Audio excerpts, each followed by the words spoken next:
Badlapur railway स्थानकावर गोळीबार झालाय। दरम्यान गोळी कोणालाही लागली नसली तरी सुरू असलेल्या वादामुळे एक जण जखमी झालाय।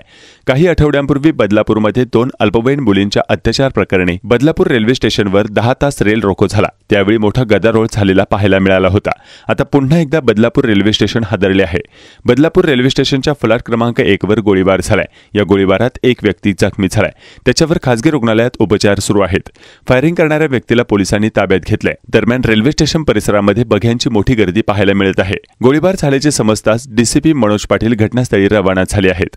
सूत्रांच्या माहितीनुसार दोघांमध्ये वैयक्तिक कारणामुळे मोठा वाद झाला।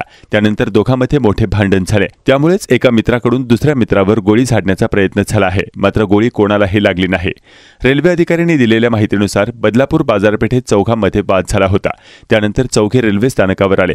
त्यांच्यामधील वाद आणखीनच वाढला। दरम्यान भांडण टोकाला गेल्यानंतर एकाने बंदूक काढत गोळीबार केला, तसेच इतरांवर फायर करण्याचाही प्रयत्न केला।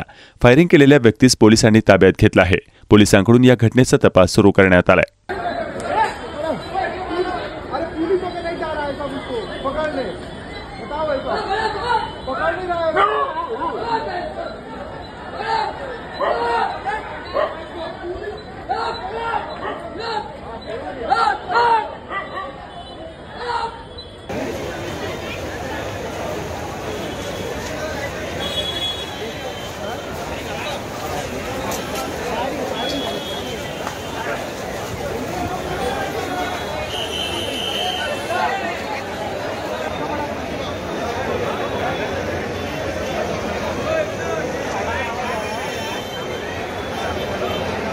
क्या मिल रहा है?